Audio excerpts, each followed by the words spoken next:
Hello everyone, I am Rahul Mishra और आज हम आप लोगों के लिए जो लेकर के आए हैं बैंक रिकंसिलिएशन स्टेटमेंट। और आज की जो क्लास होने वाली है बहुत ही अच्छे होने वाली है, बिल्कुल इजी से समझने वाले हैं बैंक रिकंसिलिएशन स्टेटमेंट को।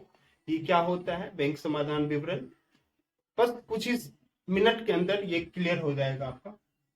तो देखिए, बैंक रिकंसिलिएशन स्टेटमेंट एक ऐसा विवरण होता है, सामान्यतः होता क्या है कि कभी कभी ना बैंक के जो पासबुक में और जब हम कैश बुक में जो बैंक का कॉलम का मिलान करते हैं तो सामान्यतः नहीं मिलता है। और उस मिलान के नहीं होने के कारण हम उसको समाधान करना चाहते हैं, उसके समाधान को ढूंढ निकालना चाहते हैं और उसके लिए मुझे एक स्टेटमेंट बनाने की जरूरत पड़ती है। और उस स्टेटमेंट को ही अगर नाम दिया जाता है तो उसे हम लोग बोलते हैं बैंक रिकंसिलिएशन स्टेटमेंट।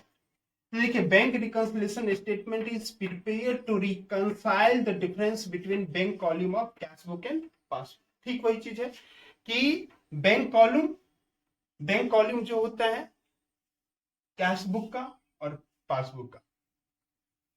देखिए, अब हम आपको बता दें, bank reconciliation statement BRS is prepare to reconcile. ये क्यों बनाया जाता है? रिकंसाइल करने के लिए, जो गलती हुआ है, जो भूल हुई है, उसको सुधार करने के लिए।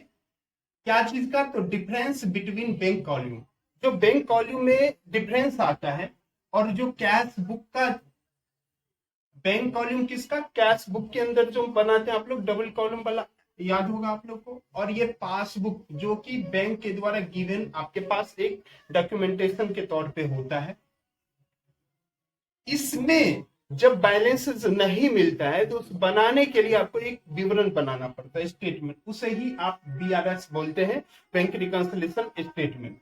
तो देखिए, बीआरएस कौन बनाता है? तो ये कस्टमर बनाता है, ये बैंक नहीं बनाता, ये आप बनाते हैं। क्योंकि बैलेंस आपको रिकंसाइल करना है, आपको चेक करना है, तो आप बनाते हो।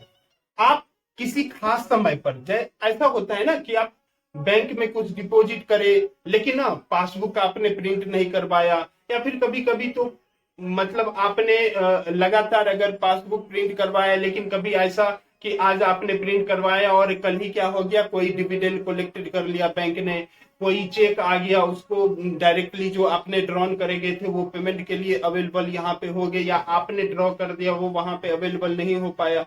तो there are so many reason, so you need to reconcile the balance of bank and passbook. Bank means यानी बैंक आपको जो पासबुक देता है वो, और आपके पास जो बैंक कॉलम जो कैश बुक आप बनाते हैं उसका, इस दोनों के बैलेंस को रिकंसाइल करने के लिए। तो क्यों रिकंसाइल करते हैं? क्योंकि वहां डिफरेंस गिवन रहता है, मिलता है हमें। डिफरेंस ढूंढने पर अगर आ जाता है तो मुझे बनाना पड़ता है। और ये डिफरेंस क्यों? तो मेनली 3 रीजन होते हैं ये डिफरेंस होने के। पहला रीजन है टाइम डिफरेंस। ये क्या बोलता है? Entry recorded in either book, या तो आपने पहले कर लिया लेकिन बैंक ने नहीं करा, या बैंक वालों ने कर लिया और आपने बुक में नहीं करा, ये कारण हो सकता है। दूसरा कारण एरर ऑफ रिकॉर्डिंग होता है। इसमें क्या होता है ना, एरर में be committed by the bank या कस्टमर जो अकाउंट होल्डर है। जरूरी नहीं है, बैंक वाले के द्वारा भी कभी एरर हो सकता है और कस्टमर के द्वारा भी कभी एरर हो सकता है। तो उस एरर के कारण भी आपका बैलेंस नहीं मिलता है और आपको रिकंसाइल करने की जरूरत पड़ती है। तीसरा होता है transaction recorded by bank first, कि बैंक ने ट्रांजेक्शंस पहले रिकॉर्ड कर दिया लेकिन आपने नहीं करा। Sometimes transactions are recorded by the bank which become known to the account holder. लेकिन अकाउंट होल्डर को कब पता चलेगा? जब वो बैंक में जाएगा on receiving the bank statement, और बैंक का स्टेटमेंट रिसीव करेगा या तो ऑनलाइन या ऑफलाइन माध्यम से, या फिर वो पासबुक को प्रिंटेड करवाएगा। वैसे अब ये कंसेप्ट ओल्ड हो गया है, क्योंकि अब हर दिन आपके मैसेजेस आते हैं, there are so many facility to aware to know. Old model हो गया है, लेकिन फिर भी अगर आप लोग का क्लास 11 का सिलेबस है तो उसे पढ़ना जरूरी है और अच्छे से समझना भी जरूरी है। तो ये कारण होता है कि आपने बैंक में रुपया डिपॉजिट करा, या बैंक वालों ने डिविडेंड वसूल कर लिया, बैंक वाले ने इंटरेस्ट क्रेडिट करा, या बैंक वाले कुछ और करे। सो अगर ट्रांजेक्शंस रिकॉर्ड तो हो पाया, या तो बैंक वाले ने पहले कर लिया, या आपने किया बैंक वाले ने नहीं किया, या फिर बैंक वाले ने कोई ट्रांजेक्शन करा आपने अपने कैश बुक में नहीं करा। तो ये विभिन्न रीजन होते हैं जिनके कारण से हमें बैलेंस को रिकंसाइल करने की जरूरत होती है, और उसके लिए जो हम लोग स्टेटमेंट बनाते हैं उसे हम लोग बैंक रिकंसिलिएशन स्टेटमेंट का सिंपल कंसेप्ट बताने जा रहे हैं। ये याद रखना आप लोग के लिए बहुत ही जरूरी है। अगर इसे आप लोग अच्छे से याद रखते हैं तो बैंक रिकंसिलिएशन के स्टेटमेंट का एक भी क्वेश्चन आपसे रहने वाला नहीं है। सिंपल कंसेप्ट है, बिल्कुल ही अच्छे से याद रखना। क्या कंसेप्ट क्या है? तो आप जानते हैं कि बैंक बैलेंस इंक्रीज होगा। जब भी बैंक बैलेंस आपका इंक्रीज होगा तो आप जानते हैं कैश बुक क्या होता है, डेबिट होता है। यानी कि जब भी बैंक में बैंक बैलेंस, यानी कि जब आप कैश बुक में करोगे तो कैश बुक में जो बैंक कॉलम होते हैं उसे आप डेबिट करोगे, ये आपके द्वारा ही किया जाएगा। तो जब भी बैंक बैलेंस इंक्रीज करेंगे तो कैश बुक डेबिट होता है और पासबुक क्रेडिट होता है। ये चीज आपको ध्यान रखना है। पासबुक बैंकर के द्वारा और कैश बुक में आप सेल्फ ही करते हो, तो कैश बुक डेबिट होगा और पासबुक क्रेडिट होगा। और जब भी बैंक बैलेंस डिक्रीज होगा, बैंक बैलेंस के अंदर जब भी डिक्रीज होगा तो कैश बुक में आप क्रेडिट करोगे।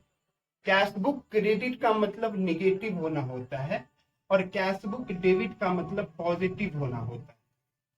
और पासबुक जब भी क्रेडिट होता है दैट मीन्स वो अच्छा बैलेंस है, ये पॉजिटिव होता है। और ये पासबुक जब भी डेबिट होता है ये निगेटिव बैलेंसेस होता है। तो व्हेन बैंक बैलेंस डिक्रीज, जब भी बैंक बैलेंस डिक्रीज करेगा ना तो कैश बुक आप क्रेडिट, यानी कैश बुक के क्रेडिट में आप एंट्रियां लिखोगे और पासबुक डेबिट होगा। अब देखिए कौन सा बैलेंस क्या अच्छा, ये जानना जरूरी है।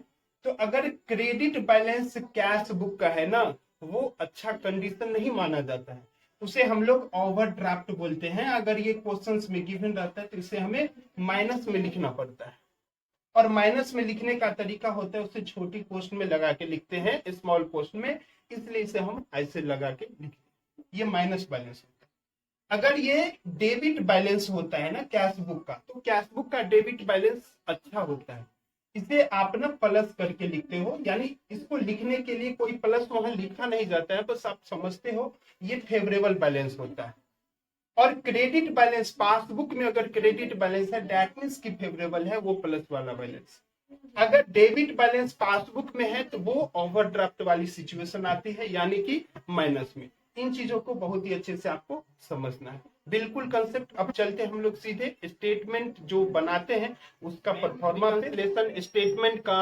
अगर परफॉर्मा देखें तो इसमें मुख्यतः तीन ही आप कॉलम बनाते हैं। पहले कॉलम में पार्टिकुलर्स होता है, दूसरे में डिटेल्स होते हैं और तीसरा में अमाउंट का कॉलम हम बनाते हैं। सबसे पहले बैलेंस एज पर जो भी आपके क्वेश्चंस में गिवन रहेगा ना, या तो कैश बुक या तो पासबुक, उसके आधार पर आप बैलेंसेस को जो भी अमाउंट में रहेगा लिखेंगे। अगर वो प्लस में है, बैलेंस है, फेवरेबल बैलेंस है, तो इसे प्लस में लिखना है सीधे। अगर वो माइनस में अनफेवरेबल बैलेंसेस है उसे आपको छोटी पोस्ट लगा के स्मॉल पोस्ट का यूज कर। इसके बाद कुछ आइटम्स जो होंगे वो या तो ऐड होंगे और कुछ आइटम्स होंगे वो लेस होंगे। ये क्या होंगे क्वेश्चंस में अच्छे से आप देख लोगे, और अभी मैं बता रहा हूं। तो वो यहाँ पे ऐड करना है, फिर यहाँ मेन अमाउंट में लेके आना है, इसका टोटल बैलेंसेस करना है। और कुछ क्वेश्चंस में जो लेस वाला होगा वो भी लिखना है, यहाँ पे लेके आना, और जो मेन फाइनली रूप से बचेगा वो balance as per cash book या पासबुक। अच्छा ऐसा क्यों? अगर आपके क्वेश्चंस में कैश बुक का बैलेंसेस गिवन है तो आपका आंसर पासबुक से आएगा। अगर आपके क्वेश्चंस में पासबुक का बैलेंसेस गिवन है तो आपका आंसर कैश बुक से आएगा।